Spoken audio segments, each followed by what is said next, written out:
Verse 16, now the report of it was heard in Pharaoh's house, saying, Joseph's brothers have come. And so it pleased Pharaoh and his servants well. Remember, Pharaoh was indebted to Joseph for saving the nation from this famine. And so Pharaoh is pleased to hear that Joseph's family has come. And Pharaoh said to Joseph, say to your brothers, do this, load your animals and depart, go to the land of Canaan, bring your father and your households and come to me. I will give you the best of the land of Egypt, and you will eat the fat of the land. Now you are commanded, do this. Take carts out of the land of Egypt. You can borrow my moving trucks for your little ones and your wives. Bring your father and come. And I love here that Pharaoh doesn't really give Joseph's brothers a choice. He commands them to go get their families in Canaan, bring them back to Egypt to live. He loans them some cars and some trucks to take so they can load up their stuff and bring it down to Egypt. And then I love verse 20. Look what he says. Also, do not be concerned about your goods, for the best of all the land of Egypt is yours. To me, that's the best way to move, right? Just leave all your stuff behind. Donate it to the thrift store. Have a yard sale. Just get rid of it. Don't bother getting a moving truck. And just you'll get new stuff when you get there kind of thing. I like that. I don't know if I could convince my wife of that, but I like the idea of it. Let's just leave it. This reminds us that heaven is our home, and not this world. And we should not set our hearts on the things of this world, but on the things above, where Christ is. Jesus said, do not lay up for yourselves treasures on earth, where moth and rust destroy and where thieves break in and steal, but lay up for yourselves treasure in heaven, where neither moth nor rust destroys and where thieves do not break in and steal, for where your treasure is, there your heart will be also. Our treasure should be in heaven, not this world. And if our treasure is in heaven, our hearts will be set upon heaven. If your treasure's in this world, your heart's going to be set on the things of this world. And so we're to set our hearts on things above and our treasures in heaven, not this world. And so verse 21, and we're almost finished, I promise.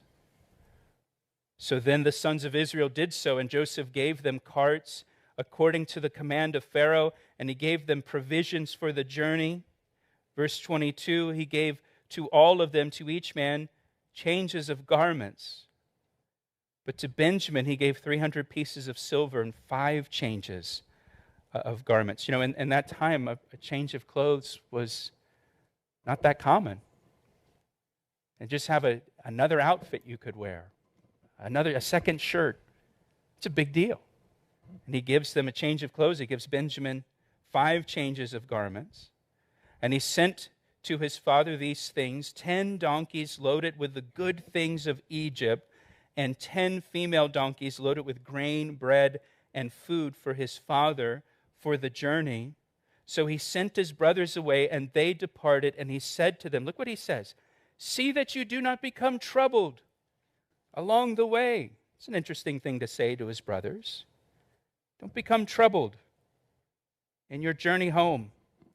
Literally, don't quarrel along the way. Now, why does Joseph say this? Of all things, Joseph's brothers have to go tell their father the truth. They've got to explain to their father now what they did to Joseph 20 years before and this lie that they have continued for more than 20 years. And Joseph knew his brothers might start quarreling along the way and blaming each other, as they did earlier back in chapter 42. If you remember, they didn't know that Joseph could understand what they were saying, and Reuben was saying, I told you guys just to leave him alone, and why'd you have to do this? You put us in there. And they were fighting over what they did to Joseph. And so Joseph tells his brothers, hey, don't argue over who's at fault.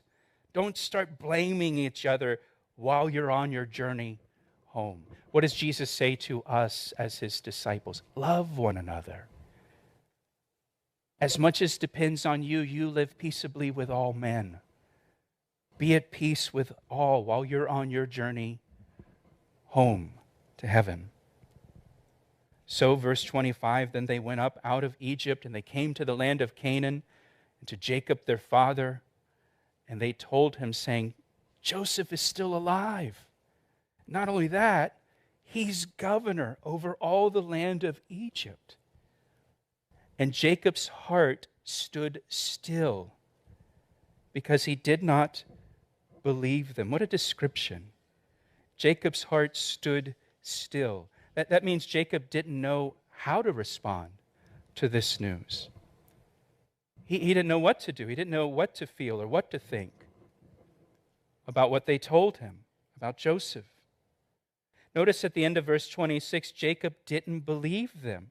Interesting that Jacob believed his sons when they lied to him about Joseph, but when they tell him the truth about Joseph, he doesn't believe it. And we do that, don't we? We'll believe a lie, and we'll doubt the truth.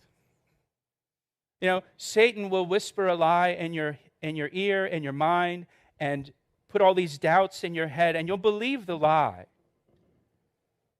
But then you doubt the promises of God and His Word. Well, does He really love me? Does He really forgive me of all my sins? Is there really nothing I can do that can separate me from the love of God? Is it really true that if God is for me, who can be against me? Right? We doubt what God says in His Word, but we believe these lies that we hear in the culture, that we hear from the devil and his demons. And so Jacob doesn't believe his sons, but look what it says. But when they told him all the words which Joseph had said to them, and when he saw the carts which Joseph had sent to carry him, the spirit of Jacob their father revived. So what did the sons do? They began to tell Jacob all the words of Joseph. And Jacob saw all the gifts. And between hearing the words of Joseph and seeing the gifts, Jacob's revived. He believes. What does the Bible say? Faith comes by hearing the word of God, and the gifts and blessing that God bestows upon us confirm the word and provide confirmation for the word. And that's what happens here with Jacob. He hears the word that Joseph said, he sees the gifts, and he's convinced. Then Israel said, now he's called Israel, governed by God now. It is enough. Joseph, my son, is still alive, and I will go see him before I die. And Jacob will be reunited with his son Joseph in chapter 46. And if you've put your faith and trust in Jesus Christ for your salvation, listen, one day you're going to arise and you're going to go to him. That where he is, there you may be also, and you will be with him forever.